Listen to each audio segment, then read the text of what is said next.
만나면 좋은 친구 MBC.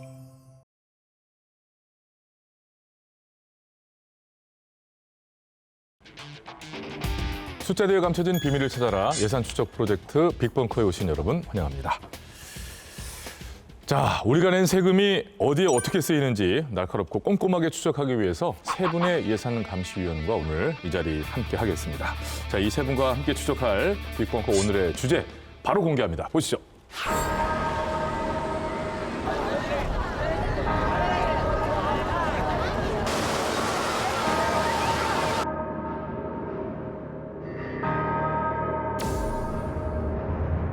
Run, boy, run. This world is not meant for you. Run, boy, run. They're trying to catch you. 제가 판단할 때는요. 네. 아마 영구적이지 않을까 생각합니다. 올해는 계속 집어넣어야 됩니다.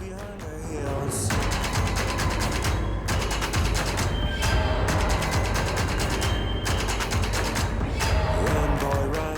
뭐 튜브도 빌려주고 수영복도 빌려주고 하던 그 물이었어요 전체가. 네. 근데 저게 이제 기능이 이제 요 그 폭이 너무 좁았어요. 한 10m, 10m.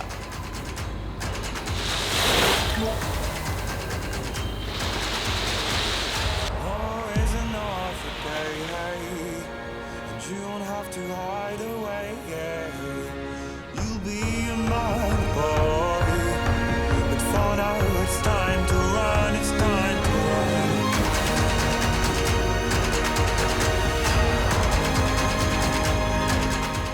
자, 예산 추적 프로젝트 빅벙커 오늘의 주제는 부산시 7개 해수욕장에서 이루어지는 양빈 사업입니다. 양빈 사업. 자, 윤 박사님, 양빈이란 단어가 좀 생소하긴 해요. 근데 쉽게 말해 이제 모래를 넣는다는 거죠?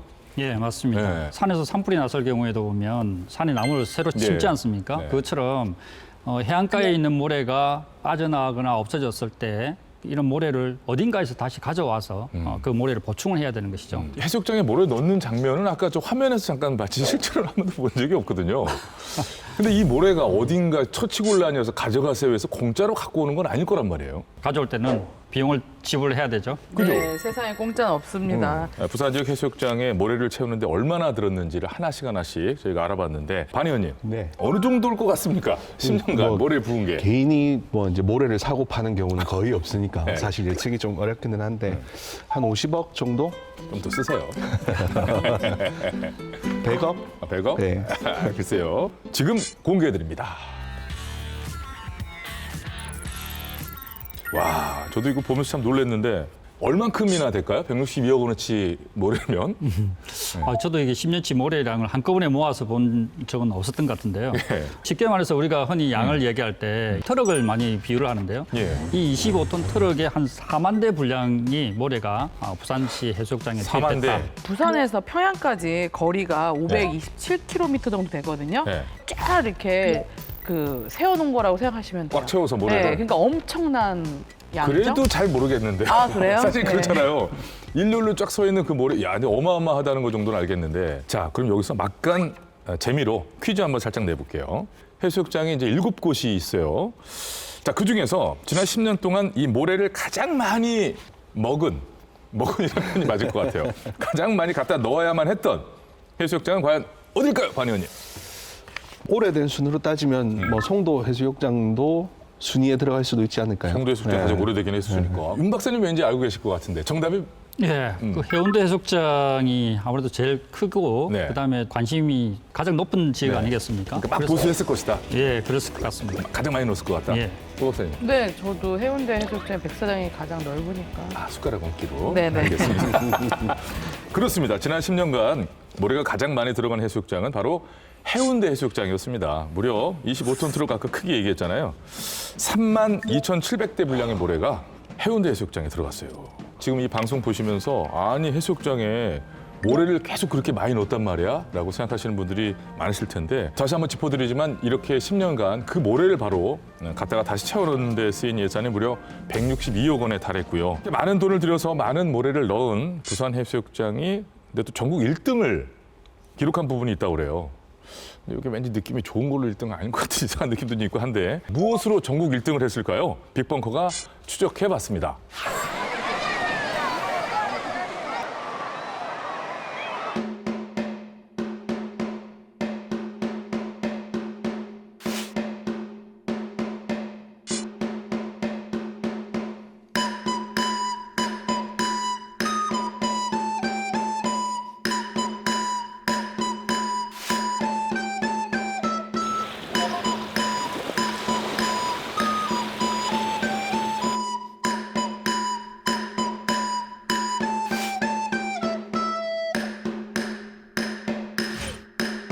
그래서 모래가 엄청나게 좋았죠. 왕모래 하는 거.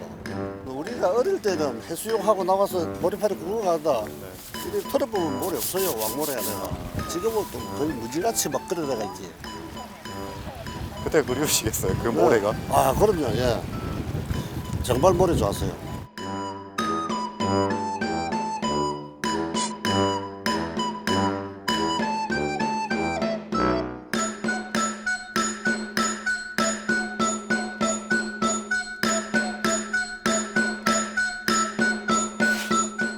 자갈 해변이 예전에도 지금 이 정도의 요거보다 규모였나요? 더 컸지. 매미 때 반은 날라갔지.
침식 무심률. 요건 뭡니까? 용어가 좀 어려운데요. 아, 예. 그 실태 조사를 하고 나면 우리가 대학에서 학점을 매기듯이 예. 그 4개 등급으로 나누는데요. A는 이제 양호한 상태고, B는 보통, C는 우려가 되는 지역, 그리고 D는 아주 심각한 지역이라고 표현을 하고 있습니다. 전체 대상지 중에서 C, D 등급이 차지하는 비율이 어느 만큼 되느냐를 이제 우심률이라고 하고 있습니다. 그러면 이제 비율이 높을수록 안 좋은 거네요, 그죠? 맞습니다. 예. 전국 평균이 39%거든요. 아. 근데 89%라는 거는 엄청 심각한 거죠. 야. 비교해보면 2배 이상이 그런 나오니까요. 거죠. 네. 8곳이 C, D 등급을 받았으면 다 우려나 심각 수준인데 이거는 학점으로 치면 굉장히 심각한 낙제점 수준 아니에요? 이거 근데 이게 최근 들어서 발생한 일이 아닙니다. 지난 10년을 전부 다 봤거든요. A 등급을 받은 거는 그동안 2015년에 해운대, 송도해수욕장 단 2곳뿐이에요. 그러니까 10년 동안 10년 계속 내내. 성적이 안 좋았죠. 좋지 않았다는 거예요. 네네. 말씀 주신 것처럼 이때 두 해수욕장의 모래를 대규모로 퍼넣었을 때 그랬겠죠. 점수를, 예. 예. 그러니까. 그래서 당연히 모래를 많이 넣으니까 A 등급을 받았고요.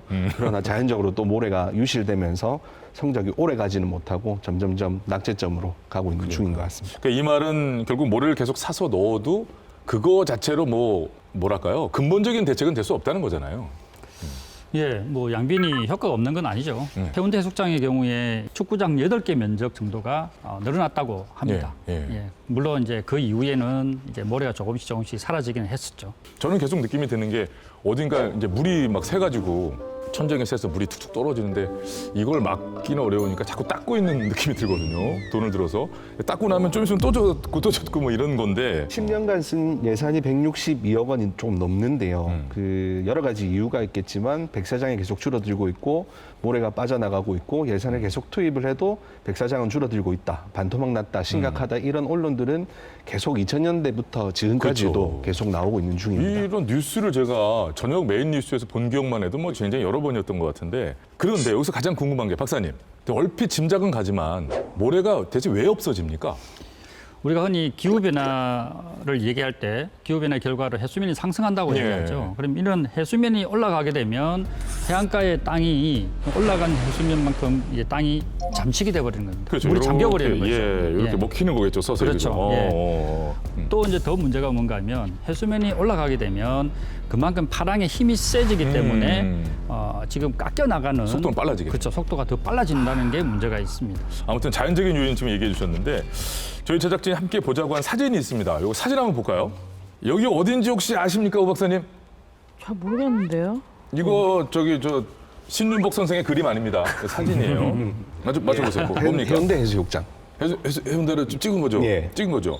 윤 박사님 어디입니까? 네, 맞습니다. 아, 해운대 정말요? 해수욕장의 1910년도 모습입니다. 지금이랑 완전 다른데 이때는 자연 그대로였던 것 같아요. 해수욕장 안에 네. 하천이 안 보이죠. 하천은 없죠. 예. 예, 근데 과거에는 하천이 해수욕장 안으로 흘렀습니다. 그 하천이 이제 해운대 쪽을 개발하면서 이 하천을 동백섬 뒤쪽으로 이제 경로를 바꾼 거죠. 전에는 그 하천이 끝까지 와서 해운대 해수욕장에 와서 끝났다라는 얘기죠. 연결이 되어 있었다는 예, 얘기죠. 해안가의 모래라는 것은 예. 어디서 오느냐? 산에서부터 출발해서 하천을 따라서 네. 지금 해안으로 도착을 하고 해안가에 쌓이게 되는데요. 네. 하천이 해안으로 들어오지 못함으로 인해서 그 하천을 따라 들어오는 모래도 그만큼 사라져 버렸다는 것이 되는 것이죠. 그렇죠. 그럼 여기는 진짜 들어오는 건 없고 나가는 거 많으니까 이거는 망하는 거네요. 네, 그냥 상식적으로 생각하면 되죠. 뭐 수입은 없는데 돈을 네. 계속 쓰면 마이너스 쓴 것처럼 들어오는 모래가 없는 그렇지, 거잖아요. 그렇지. 인위적인 그 상황 요건 때문에. 이런 상황으로 간다 그러면 모래를 사서 계속 넣지 않는 한 지금 해수욕장의 크기를 유지한다는 건 뭐 안 되는 거 아니겠어요? 어려운 게 아니라 안 되는 거잖아요. 예, 자연적인 모래 공급이 없는 한은 뭐 그럴 수밖에 없는 것이죠. 이거 인공 해수욕장 아닙니까? 인공으로 만들어도 되지 않겠어요? 오히려 좀 괜찮은 데다 입지 조건 좋은 데다가. 잘 알고 네. 계시는 와이키키 해변, 하와이 네. 와이키키 해변도 사실은 따지고 보면 인공해안입니다. 아 그런가요? 예. 네. 그렇게라도 지금 유지를 해야 되는 상황이니까 부산의 입장에서는 그렇죠. 그러니까 부산 입장에서는 사실 이게 인공인이 아닌지가 지금 중요한 게 아닌 것 같긴 해요. 어떻게 할 수 있는 상황이 아니니까. 근데 박사님 부산이 심각하게 이렇게 시작된 데가 몇 년도부터 뭐 해운대 해수욕장 같은 경우는 백사장 위에 네. 개발되고 해안도로라든지 그 뭐 이런 다른 시설들이 들어가면서부터 그 더 시점부터 심해졌다고 아마. 볼 수 그러니까 있겠죠. 10년은 더 넘은 거죠. 훨씬 더 넘은 넘은 거죠. 거죠. 네. 예, 우리가 상황을 지금 얘기하고 있는 동안에 제가 떠오르는 생각은 해수욕장이 없어지면 어떻게 되냐는 거예요. 부산에. 부산하면 해수욕장. 반 의원님. 아마 경제적으로 굉장히 큰 타격이 부산에 오지 않을까 싶기는 해요. 자료에 보니까 지난해 부산에 있는 해수욕장 방문객이 2,100만 명이라고 나와 있고요. 부산 시민 숫자의 7배 정도가 되는데요. 만약에 해운대 해수욕장이 사라지거나 이 해수욕장이 없어진다고 하면 이 경제적으로 굉장히 큰 손실이 오는 게 되는 거죠. 그래서 지속적으로 관리를 해야 되는 입장인 것 같습니다. 맞습니다. 이거는 간단한 문제는 아닌 것 같아요. 네. 그죠? 예. 해수욕장이 근데 이렇게 사라질 수도 있다는 얘기를 우리가 하면서도 사실 눈에 보이는 게 아니니까 이런 식으로 가면 어느 정도까지는 이렇게 미뤄지겠지, 먼 미래 얘기겠지라고 생각할 수 있겠는데 해수욕장이 사라지는 것은 부산이 경험했던 일이에요. 저도 이번에 처음 한 사실인데 실제로 부산 해수욕장 중에 없어졌던 곳이 있어요. 먼저 사진을 좀 보시겠습니다. 이거 보이시죠? 여기가 어딘지 좀 짐작이 안 되실 수도 있는데 여기도 굉장히 유명한 해수욕장입니다. 조금 그 젊은 층에서는 이곳이 유명한 해수욕장이라는 게 이 사진을 봐서는 특히나 더 상상이 안 되실 겁니다. 자, 한때 없어졌던 이 해수욕장은 과연 어딜까요? 보시죠.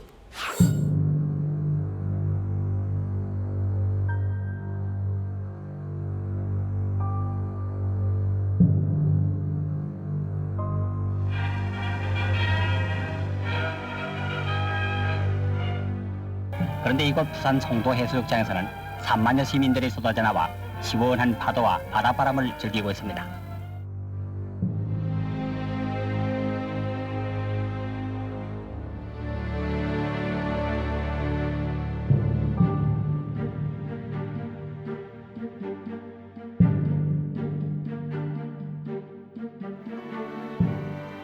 부산 송도 해수욕장. 이것은 이미 해수욕장으로서의 기능을 상실했다. 여기부터 15m. 저 차대 있는 끝 저기까지였어. 그리고 이제 바로 바다였나? 네. 이제 바로 바다에. 그 폭이 너무 좁았어요. 한 10m. 도로 기점으로 10m밖에 안 됐다. 예, 도로 시간 10m 보냐. 그럼 거의 백사장이 거의 없었겠네요. 예, 개강이 없었어요. 태풍이 오면 이 집들이 전부 모래하고 다 차가지고, 완전히 다 차가지고 이제 완전 집이 못 설 정도로 일이 돼가지고 또 복구 사업을 해가지고 또 다시 하고. 여기 진짜 300km.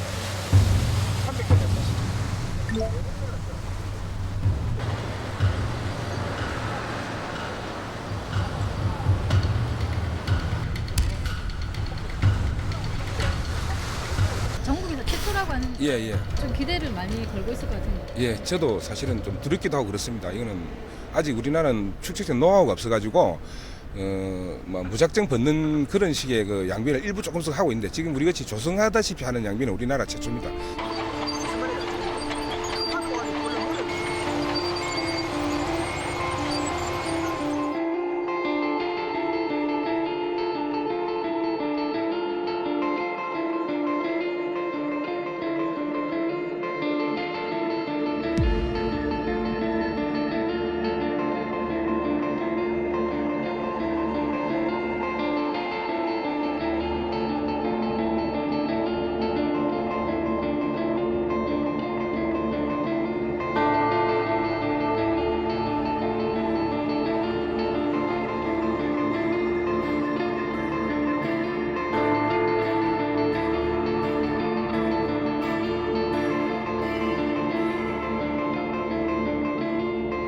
상당히 여기 넓어서 이 건물 다 그것도 다 이 동네 전부 다 백사장님 집을 지은 거라 예전에.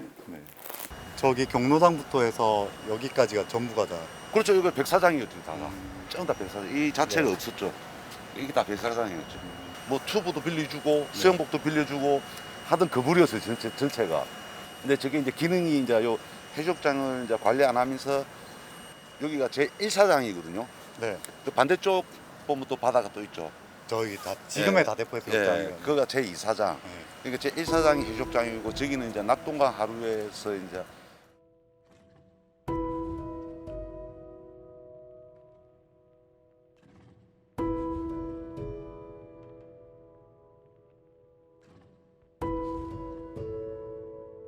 지금은 약간 뻘 같은 느낌인데 그때는 아니었나 봐요. 그때는 깨끗했죠. 사람들이 잘 저도 처음 알았거든요. 여기가 이제 원래 해수욕장이라는 걸 처음 알았어요. 잘 모르죠. 너무 오래된 거의 80년도 후반. 방파제 공사가 완료되고 난 이후에 저희가 이제 그 안쪽에다가 그 모래를 가져다가 넣을 건데 그 현재 그 모래를 이제 부산시하고 부산시에서도 좋은 모래를 좀 갖다 넣어달라고 얘기를 하고 계셔서 저희가 지금 모래를 어디서 확보를 해야 될 건지에 대해서 검토를 하고 있습니다. 지금 한 70m 정도의 지금 복원 계획입니다. 해수면에서부터 하여튼 모래를 위에 육안으로 확인할 수 있는 구간은 한 70m 정도 될 것 같습니다. 그러면 해운대 폭 정도가 그 정도로 알고 있는데요. 뭐 그 정도 수준 될 것 같습니다.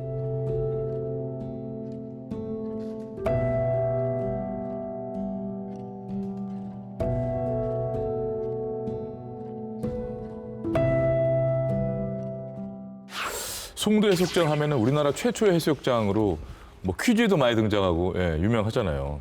근데 어쩌다가 이게 없어지기까지 했던 걸까요? 1980년대 후반경에 태풍으로 인해서 그 백사장 면적이 한 번에 많이 줄었어요. 개발은 계속되는데 모래는 들어올 곳이 없고 결국에는 모래는 빠져나가고 그 밑에 있는 자갈만 남겨지는 이런 상황이 돼버린 거죠. 자연스럽게 해수욕장 기능을 잃었으니까 이게 해수욕장이 없어진 거나 마찬가지라고 볼 수 있죠. 근데 지금 송도 해수욕장이 있잖아요. 어떻게 부활한 거예요, 박사님? 2010년부터 15년까지 약 299억 원을 투입을 했습니다. 어마어마하죠. 그중에 29억 원이 모래를 붓는 비용이에요. 모래를 붓는 비용이 네. 당시에 거의 300억 원을 써서 해수욕장을 살려낸 거예요. 그렇죠. 해수욕장이 살아나고 백사장이 넓어지니까 송도 해수욕장을 찾는 관광객이 2배 정도 또 늘었다는 자료들도 있습니다. 그렇게 보면 돈을 쓰긴 했습니다만 뭐 성공적인 모래 붓기였다 이렇게 볼 수 있을까요? 그 해양수산부에서는 이제 그 변화가 있으니까 이 동네는 정비를 정말 잘했다. 그래서 이 우수 사례다. 이렇게 해서 칭찬해줘야 되겠다 해서 이제 상을 주는데 그래서 21년도에 보면 송도 해수욕장이 최우수 지역, 연안 정비 사업 우수 사례 경진대회 최우수 지역으로 선정이 됐어요. 칭찬 받은 거네요, 그죠, 박사님? 맞죠? 예, 맞습니다. 그런데 여기서 짚어야 할 게요. 지난해 해양수산부가 실태 조사를 한 결과를 보면 송도 해수욕장이 C등급이 나왔던 거죠. 넣고 나서 몇 년간 양호하게 유지를 하다가 지금 결국은 시간이 지나면서 그 모래가 조금씩 빠져나갔다라는 것을 알 수 있죠. 야, 열심히 해수욕장 살려내서 관광객들도 많이 오시기 시작했는데 지자체 입장에서 걱정도 많이 될 것 같은데요. 아무튼 그래서 저희 빅벙커가 부산 서구청에 원인 파악은 좀 됐는지 그에 대한 대책은 있는지 입장을 저희가 물어봤는데 서구청 측에서는 해수욕장 침식은 자연적인 현상이기 때문에 서구청에서는 답변 드릴 수 있는 바가 없다. 필요하다면 용역 발주를 해서 전문가의 의견을 검토해 볼 수는 있으나 현재 상황에서 서구청 자체적으로 마련한 대책은 없습니다라는 입장을 저희가 들을 수가 있었습니다. 이거 어떻게 생각하세요, 의원님? 뭐 이제 공직에 계신 분들도 인식의 전환은 좀 필요하다. 이게 아까 처음 말씀하신 것처럼 해수욕장이 자연적으로 그대로 두면 계속 유지될 거라고 생각하는 인식들은 분명히 있는 것 같거든요. 그리고 여기에 대한 문제의식들을 크게 못 느낄 수도 있어요. 그래서 아니 근데 여기는 선례가 있었잖아요. 모래가 빠져나가서 돈을 넣는데 이거를 예측을 안 하고 대책을 마련을 안 하면 안 되죠. 어쩌면 저희가 갑자기 전화를 해서 그럴 수 있어요. 아 예. 방송에 나가고 또 다시 한번 전화를 드리면 네네. 차분한 답변이 나올 수도 있습니다. 네. 자, 송도 해수욕장은 이렇게 위기를 맞았지만 그래도 모래를 부어서 대대적으로 해서 백사장을 새로 만들고 이렇게 했는데 근데 지금은 아예 사라진 곳이 있어요. 다대포 동측이라고 아까 화면에도 나왔습니다만은 거의 뻘에서 이렇게 뭐 개 같은 거 꺼내는 그런 느낌이었는데 1995년도에 이제 폐쇄 결정이 내려졌다고 그러는데 그런데 이렇게 끝나는 게 아니라 다대포 동측 바로 이곳을 다시 부활시킨다고 그래요. 가능합니까? 해양수산부가 이제 다대포 지금 말씀하신 동축을 네. 복원하려고 2015년부터 약 285억 원 정도를 들여서 사업을 하고 있습니다. 하고 있습니다. 예. 지금 화면으로는 뭐 느낄 수는 없었는데 285억이요. 없어진 해수욕장 또 복원하는데 진짜 뭐 그냥 하면 300억이네요, 그죠? 굉장히 많이 드네요. 30년 만에 재탄생을 하는 거니까 기쁜 소식이긴 한데요. 그게 이제 유지가 될까? 이것도 다시 또 사라져 버리는 건 아닌가? 이런 생각을 할 수밖에 없잖아요. 임 박사님, 요거는 이제 기술이 좀 좋아졌거나 예. 희망을 가져도 됩니까? 그림에서 보셨던 것처럼 다대포 동쪽 해안은 상당히 깊은 항아리 모양으로 되어 있죠. 네. 그래서 송도 해수욕장보다는 훨씬 더 깊습니다. 그렇기 때문에 한번 가둬놓은 모래가 밖으로 빠져나갈 수 있는 가능성은 훨씬 더 적다. 예상을 하고 있습니다. 요거는 그래도 어느 정도 유지가 되지 않을까 이런 생각을 하시는 거예요. 물론 더 부어주긴 해야겠지만 조금씩. 알겠습니다. 그런데 여기서 또 중요한 게 이 모래를 사와야 되잖아요. 계속 부인의 돈이 문제가 아니라 모래 자체를 어디서 가져와야 되는데 얼핏 듣기는 모래 구하는 것 자체 쉽지 않다고 그래요. 그렇죠. 이게 2019년도에 실제로 보면 해운대구가 해운대 그리고 송정해수욕장에 모래를 넣으려고 했던 적이 있는데 당시에 모래 파동이 있어서 구하지도 못했던 적도 있었습니다. 모래 파동이요? 네, 아예 못 구했고요. 아예 못 구했어요? 이게 모래를 넣을 때 아무거나 넣으면 되는 게 아니라 비슷한 입자나 오염되지 않은 모래들을 그렇죠. 넣어야 되는데 부산 해수욕장 모래와 가장 비슷한 게 인천에 있는 옹진군에 있는 모래라고 해요. 네네. 근데 이제 이것도 막 가지고 올 수는 없고 모래 채취 허가도 받아야 되고 돈을 지불을 하고 가지고 와야 되는데 어민들의 반대들도 분명히 있어가지고 모래 채취가 중단이 되면서 아예 부산으로 모래를 못 가져왔던 그런 상황도 있었습니다. 여기서 채취한 모든 모래가 해수욕장을 가는 건 아니에요. 대부분 건축용으로 쓰이기 때문에 부동산 경기가 좋으면 건설 붐이 불잖아요. 그럼 그쪽으로 모래가 몰리는 거죠. 이 현실이 이렇습니까, 박사님? 모래가 부족한 건 사실인 거고요. 원래 동해안에서 모래를 가져오기로 계획을 했었습니다만은 이제 동해안 지역에서 또 반대가 있었죠. 자기 바다에 있는 모래를 가져가는 것에 대해서 그만큼 위험성이 또 있다고 판단했기 때문에 동해에서도 가능한 거잖아요, 그죠? 예, 맞습니다. 그런데 그 모래를 가져오게 되면 그 해변에 또 모래가 그만큼 그러니까 규제를 하는 거잖아요. 전체적인 양이 줄어들기 때문에 또 다른 이제 침식의 원인이 될 수도 있다. 그러니까 그 지역이 위험해진다는 거잖아요. 그렇죠. 이게 또 바꿔 말하면 우리 지역도 모래가 너무 없으면 위험하다는 얘기가 될 수도 있고. 예, 맞습니다. 그렇죠. 예. 여기서 좀 이제 정리를 또 한번 해보자면은 해마다 백사장의 모래는 여러 가지 이유로 계속 빠져나가고 있고 또 그 해수욕장을 유지하기 위해서 또는 이제 안전을 위해서라도 돈으로 모래를 사서 넣고 있습니다. 사기도 쉽지 않고요. 그리고 앞으로도 계속 돈이 들어갈 거고 계속해서 반복해야 될 그런 작업들인데 그런데 해수욕장이 사라지는 걸 막기 위해서 더 많은 예산을 들여서 하는 사업이 또 있다고 그래요. 바로 연안 정비 사업인데요. 임 박사님, 연안 정비 사업이라는 게 뭡니까? 예, 쉽게 말하자면 태풍이나 다른 자연재해가 발생하게 되면 해안가에 여러 피해가 발생하게 되는 것이죠. 그럼 이런 피해를 사전에 예방하거나 아니면 복구를 하기 위해서 정부에서 사업을 하는 것들이 있는데요. 그 대표적인 사업이 연안 정비 사업이 되겠습니다. 그러니까요. 그럼 지금 해수욕장에서 이루어지는 것들도 어떻게 보면 연안 정비 사업의 일환이라고 볼 수 있는 거잖아요. 예, 맞습니다. 이 연안 정비 사업이라는 것은 크게 두 가지로 나눠지는데요. 저희들이 지금 얘기하고 있는 이런 해안의 어떤 자연재해에 어떻게 대응할 것인가라는 측면에서 하는 연안 보전 사업이 있고요. 또 하나는 다대포 동쪽 해안에서 봤던 것처럼 연안 지역에 친수 공간을 조성하는 즉 공원을 만들거나 아니면 산책로를 만드는 이러한 사업들도 연안 정비 사업으로 하고 있습니다. 예, 연안에서 이루어지는 하여튼 뭐 거의 모든 그런 사업이네, 그죠? 자, 그러면 지난 10년 동안 부산 연안정비 사업의 예산이 얼마나 쓰였을까요? 빅벙커 오늘의 두 번째 예산을 공개합니다. 네, 2010년부터 2019년까지 부산의 21개 해안에 쓰인 연안정비 사업비가 무려 1,260억 5,994만 330원인데요. 자, 우 박사님, 이 돈을 주로 어디에 씁니까? 네, 1,260억 중에서 약 64%는 모래를 붓는 양빈 사업과 구조물을 만드는 데 쓰이고 있어요. 즉 연안이 깎이는데 이제 깎이는 걸 막는 데 쓰는 거죠. 네. 그럼 60%가 넘으니까 약 800억 원 정도 되는 돈인데 요 정도 돈이 모래를 넣고 구조물을 해서 그 모래가 쉽게 빠져나가지 않도록 보강하는 데 쓰인다는 얘기인데 예산이 이게 한두 푼이 아니잖아요. 이게 기초단체가 다 감당하는 거예요? 어떻게 되는 거예요? 사실 감당을 할 수가 없습니다. 앞서 다대포 동측을 복원하는데도 300억 이야기를 네, 했었고요. 이 돈을 기초지자체가 다 내기에는 재정적인 부담이 많이 가는 거죠.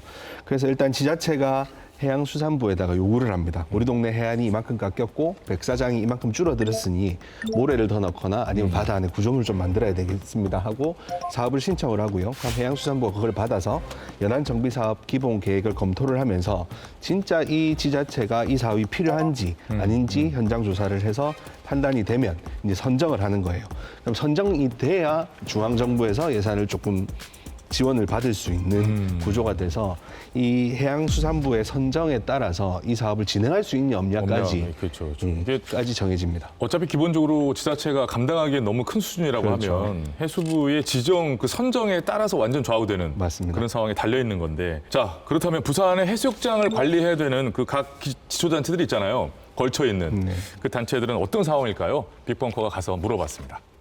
뭐 인공 구조물이라든지 그런 거를 한번 설치해 보려고 해수부에 이제 반영 요청을 했으나 이번에 일단 양빈 사업하고 추이 경과를 한번 또 지켜보고 그 사업은 하자. 뭐 자체적으로 딱히 할 수 있는 건 예산도 그렇고 뭐 할 수 있는 부분이 좀 없다 봐야죠. 일단 모래 구입비 자체가 워낙에 예산이 많이 들어가기도 하고 그래서 좀 제한이 있는 거는 사실인 것 같습니다. 그래서 이게 이 바닷가에 양빈이 한두 푼 들어가는 양빈이 그 예산이 아닙니다. 제 기억으로 2013년도인가 해가지고 대대적으로 한번 해운대 해수욕장에 양빈 사업 크게 한 적이 있었어요. 네, 연안 정비로. 예, 연안 정비 사업으로.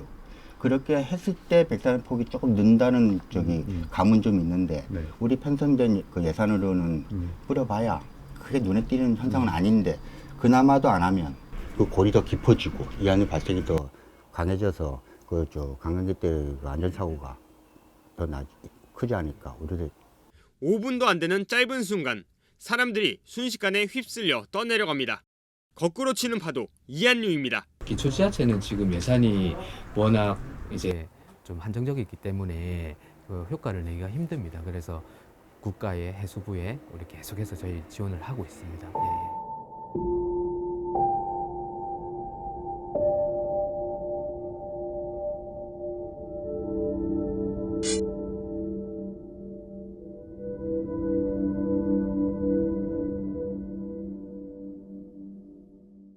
네, 쭉 들은 바로는 이제 해수욕장이 사라지는 걸 막으려면 정부의 지원이 있어야 된다. 정부의 지원이 없이는 지금 상태를 유지하는 것조차 어렵다. 뭐 이렇게 이해를 할 수 있을 것 같은데 근데 국가에서 지원을 받는 게 더 어려워졌다는 또 얘기가 있어요. 우 박사님, 이거 무슨 얘기예요? 중앙정부가 100% 국비 지원으로 사업을 진행할 수도 있거든요. 전에 국비 지원을 했던 기준이 원래는 100억 원이었어요. 네. 근데 2015년도에 많이 뭐가 바뀌었네요. 연안관리법이 개정하면서 200억 원으로 상향을 합니다. 기준이? 네, 그러니까 200억 원이 넘어야지만 전에 국비를 지원받을 수 있는 거죠. 근데 왜 이렇게 확 올린 거죠? 이제 기준 금액을 100억 원으로 하니까 사업 양도 많겠죠. 이제 이것저것들 많아졌다. 네네네. 그래서 국가에서 100% 이제 돈 내는 사업들이 너무 많아졌다. 그래서 기재부 입장에서는 이제 국가 재정에 부담이 많이 되니까 200억 정도 되는 그런 것에 대해서만 이제 조건으로 하겠다. 네네. 근데 뭐 150억도 아니고 확 올리긴 했죠. 200억. 네. 아 그러면 지자체 입장에서는 이걸 좀 키워가지고 박사님 200억 넘기면 되는 거 아닙니까? 그러니까 이게 지금 문제인 거예요. 지금 너무나 좋은 지적을 하셨는데 일부러 부풀릴 수도 있는 거죠. 네, 그러니까요. 결과적으로 막 친수 사업들 막 여기다 이렇게 다 넣고 네. 일부러 사업을 부풀릴 소지도 많아요. 200억을 만들려고. 어쨌든 그런 소지건 어쨌건 간에 200억을 네. 넘겨서 신청하면 되는 거 아니에요? 물론 이렇게 이제, 급한데? 예, 물론 이제 당연히 그렇게 또 생각하실 수가 있는데요. 네. 신청하는 사업을 그대로 다 받아주는 것이 아니고 그렇게 연안정비 하죠. 사업을 하기 위해서는 이제 그 평가를 하게 되죠. 예. 그 평가 결과에 따라서 사업량이 적절한지를 판단을 하게 되어 있습니다. 그런 우려가 없지는 않지만 예, 어느 정도 통제가 되고 있다라고 이제 말씀하셨습니다. 아니 그러면은 이제 어차피 해수부에서 이 사업은 국가에서 돈을 내는 게 맞는 것 같아요라고 지정을 해야만 된다고 그랬죠. 선정을. 예. 그런데 이 결국엔 내용이 똑같다 그러면 200억으로 바꾸면 그 올라오는 사업 건 수를 좀 줄이겠다라는 그런 의도밖에 안 되는 거 아닙니까? 이게 좀 덜 귀찮고 싶다 우리는. 예, 이게 결국은 네. 돈이 들어가는 사업이다 보니까 그 해양산부 입장에서도 지자체 요구를 다 받아주고 싶지만 네. 그렇지 못하는 문제가 있고요. 결국 이제 예산이 나오는 건 기재부니까요. 네. 기재부하고 협의를 해서 네. 국가가 할 사업을 별도로 선정을 하는 절차를 밟고 있습니다. 저는 뭐 공시렁거리는 것 같아서 좀 그런데 똑같은 얘기를 200억으로 해가지고 이제 좀 사실 이게 무조건 해주는 거는 아니고요. 네. 선정되지 못하면 30%를 이제 해당 지자체가 좀 내야 되는 상황인데요. 예를 들어서 그 송정해수욕장에 계획된 총 사업비 300억 중에 30%인 90억 원은 부산시와 해운대가 내야 되는 거고요. 이 중에 그렇죠. 부산시는 9% 27억 정도를 부담을 하고 나머지 기초자치단체인 해운대구 같은 경우에는 21% 63억을 지출을 해야 되는 상황입니다. 지금 이 사업 같은 경우에는 부산시가 30%밖에 부담을 안 한다면 좀 매칭률은 좀 적다고 저는 좀 보거든요. 이거는 네. 어떻게 보면 부산시 전체 관련된 연안정비 사업이기 때문에 구 입장에서는 자치구 입장에서 부담스러울 거다 생각이 들어요. 근데 갑자기 제가 이제 드는 의문인데요. 부산시나 각 기초자치단체가 이 돈을 내는 게 어떤 이렇게 힘들 정도로 살림살이가 빠듯하죠. 그렇죠. 빠듯합니다. 이게 뭐 항상 주장하는 거지만 기초자치단체에는 사실 예산이 없다고 얘기를 하고요. 지난해 부산의 16개 구군 평균 재정 자립도가 20% 정도밖에 되지 않아요. 그만큼 부산시의 기초자치단체가 벌어들이는 수입은 한계가 있는 것처럼 보이거든요. 중앙정부의 지원이 없으면 지금 상태를 유지하는 것조차 사실 힘들 상황인 것 같습니다. 그렇죠. 결국 부산의 문제거든요. 모래는 결국 계속 사라지고. 지난 10년 동안 쓴 돈이 4억 원이 넘어요. 근본적인 문제 해결은 안 되는 것이죠.